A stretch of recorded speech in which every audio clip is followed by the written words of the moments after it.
क्या बात है अब्बा, आप परेशान क्यों हैं? नहीं बेटा, कोई परेशान नहीं हूँ। नहीं अब्बा, कुछ तो है, बताइए ना। ठीक हूँ बेटा, मैं ठीक हूँ। नहीं अब्बा, कुछ तो है, बताइए हमको। हाँ बेटा, मैं परेशान हूँ। लेकिन बेटा, मैं परेशान, बहुत परेशान हूँ। लेकिन आपको किस बात की परेशानी? आप तो इस मुल्क के सबसे बड़े आदमी हैं, आप वजीर आजम हैं, आपसे ताकतवर और कोई नहीं, फिर आपको किस बात की परेशानी?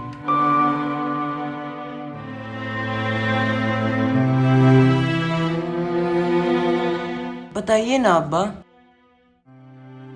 बेटा, हम जैसे लोगों को भी तकलीफ होती है, हम जैसे लोगों को भी गम होता है, हमें भी सदमा पहुंचता है।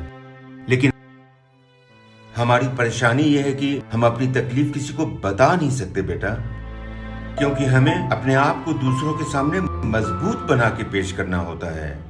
जी अब्बा, लेकिन आपके पास तो पैसा भी है और ताकत भी है, आप तो जो चाहे कर सकते हैं। नहीं बेटा, हम वो नहीं कर सकते, हम वो नहीं कर सकते जो हम करना चाहते हैं। दरअसल वो करना होता है जो करना हमारी मजबूरी होती है।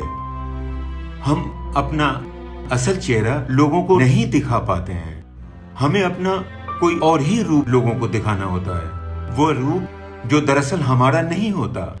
और बेटा, जब इलेक्शन में किए हुए वादे पूरा नहीं कर पाते तो हम उन्हें बेकार के दूसरे इश्यूज में उलझा देते हैं और बेचारी मासूम अवाम हमारी चाल को समझ भी नहीं पाती है।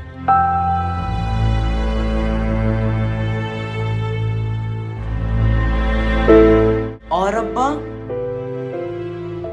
और बेटा, अवाम का ध्यान बांटने के लिए हम दूसरे मुल्क के हमले का खौफ भी दिखाते हैं, और कभी कभी दूसरे मुल्क का खौफ दिखाने के लिए हमें अपने ही फौजी और अपने ही शहरियों को मरवाना भी पड़ता है बेटा। और इसका ठीकरा हम बड़ी चालाकी के साथ पड़ोसी मुल्क पर डाल देते हैं, और पड़ोसी मुल्क के खौफ से, उनके डर से हमारी आवाम हमें अपना सपोर्ट देती रहती है। ओह! और अब्बा? और बेटा, कल जो शहर में दंगा हुआ है जी ना, अब्बा। वो दंगा हम नहीं करवाया था बेटा।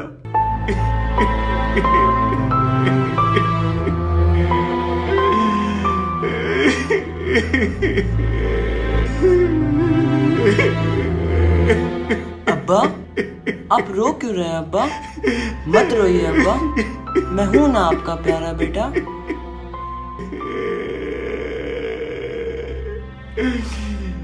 आइए अब्बा।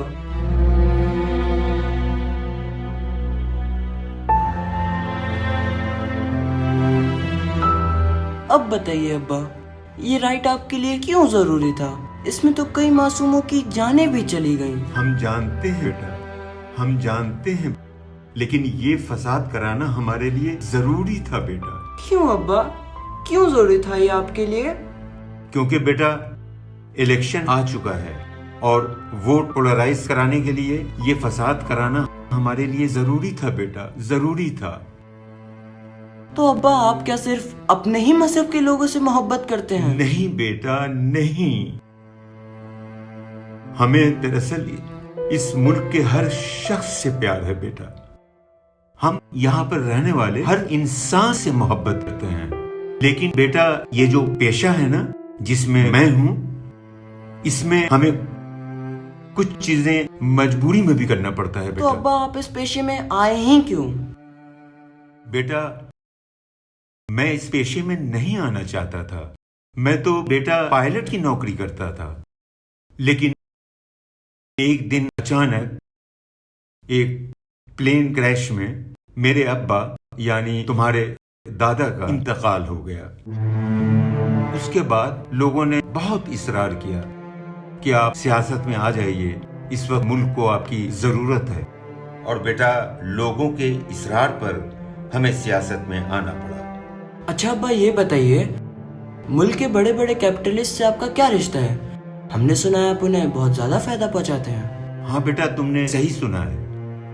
हमें ये करना पड़ता है, हमें उनसे रिश्ता रखना पड़ता है। और बेटा जब इलेक्शन आता है ना, तो यही कैपिटलिस्ट हमें करोड़ों रुपए देते हैं और इन्हीं रुपयों से हम इलेक्शन लड़ते हैं और इलेक्शन जीतते हैं। और बेटा इन्हीं रुपयों के बल पर हम इलेक्शन कमीशन और दूसरी एजेंसियों को अपने दबाव में ले लेते हैं और ये एजेंसियां भी इलेक्शन में हमें अपना सपोर्ट देती हैं। और अवाम आपसे कोई सवाल नहीं करती अब्बा?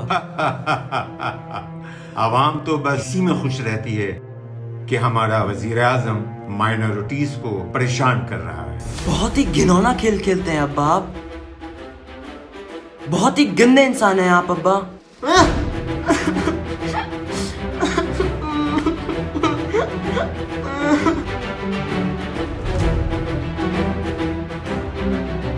बेटा बेटा बेटा, तुम्हें कहीं चोट तो नहीं लगी बेटा?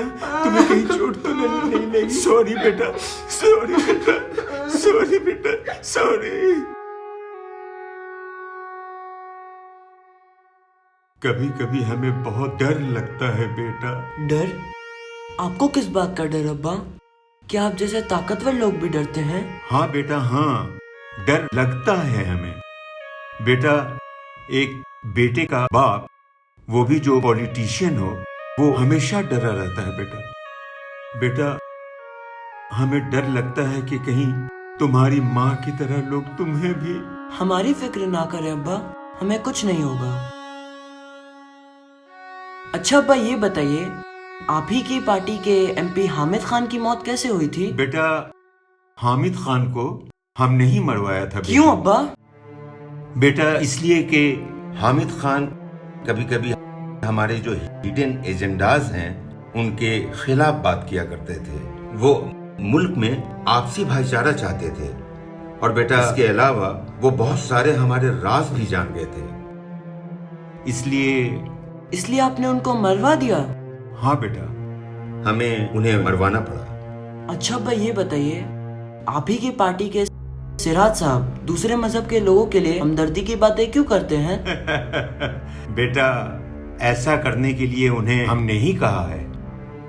हमने ऐसा इसलिए किया है ताकि वो अपनी सॉफ्ट इमेज रखें और दूसरे मजहब के लोगों के लिए जब वो अच्छी बातें करेंगे तो उनके जरिए कुछ वोट हमें दूसरे लोगों के भी मिल जाएंगे। अच्छा अब्बा ये बताइए, दूसरे मजहब से ताल्लुक रखने वाली औरतों को आप विमेन एम्पावरमेंट के नाम पर उनके शौहरों के खिलाफ भड़काते भी हैं ना?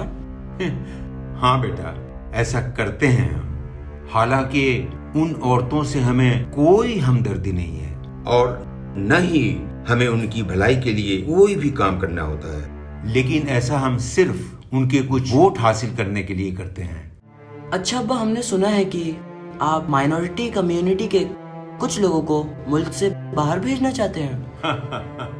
हाँ बेटा तुम सही सुना है। असल में वो लोग तो हमें वोट करते नहीं हैं, तो जब वो लोग मुल्क से बाहर जाएंगे तभी तो हम अगला इंतखाब जीत पाएंगे। अब्बा लेकिन अब्बा ऐसे सख्त कानून से तो आवाम भड़क भी सकती है और मुल्क में फसाद भी हो सकता है। अब्बा होने दो, फसाद होता है तो। बेटा फसाद में हमेशा गरीब आदमी मरता है, अमीर नहीं मरता है। अगर कुछ मरते हैं तो मरने दो, हम अगला इलेक्शन तो जीत जाएंगे ना। अब्बा हमारी अम्मा को किसने मारा था?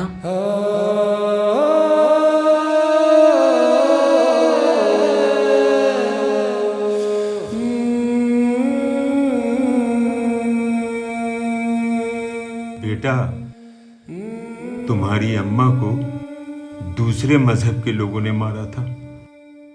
बेटा वो एक दिन कुछ सामान लाने के लिए कार से बाजार जा रही थी, तभी एक मोटरसाइकिल पर दो नौजवान सवार होकर उनकी कार से गुजरे और उन्हें मार डाला। बेटा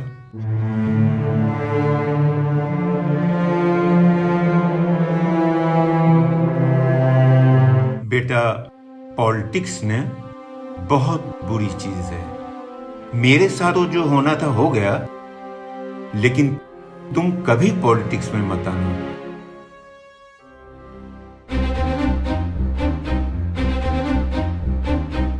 अब्बा, हमने सोचा तो यही था मैं पॉलिटिक्स में कभी नहीं आऊंगा, लेकिन आज आपकी बात सुनने के बाद हमने अपना फैसला बदल लिया है। अब मैं पॉलिटिक्स में ही आऊंगा, और पॉलिटिक्स में आने के बाद मैं पॉलिटिक्स का ढांचा बदल दूंगा। मैं वो पॉलिटिक्स नहीं करूंगा जो आपने की, मैं वो पॉलिटिक्स करूंगा जिसमें यहाँ पे से ऐसे नुमाइंदे चुने जाएंगे जो इकोनॉमी, सोशल इश्यूज और बराबरी की बातें करेंगे, जो अपने आप को दूसरों से ज्यादा इंटेलिजेंट साबित करेगा। डिबेट के जरिए मेरे वक्त पे यहाँ ऐसे नुमाइंदे चुने जाएंगे। और एक बात और अब्बा, यहाँ पे कोई भी बच्चा भूख से या मेल न्यूट्रिशन से नहीं मरेगा, जहाँ हर इंसान का मुफ्त इलाज होगा, हर इंसान दूसरे इंसान से मोहब्बत करेगा, हर इंसान दूसरे इंसान को अपना भाई समझेगा, और तब होगा पूरी दुनिया में हमारे मुल्क का बोलबाला, और तब बनेगा हमारा मुल्क एक मिसाली मुल्क।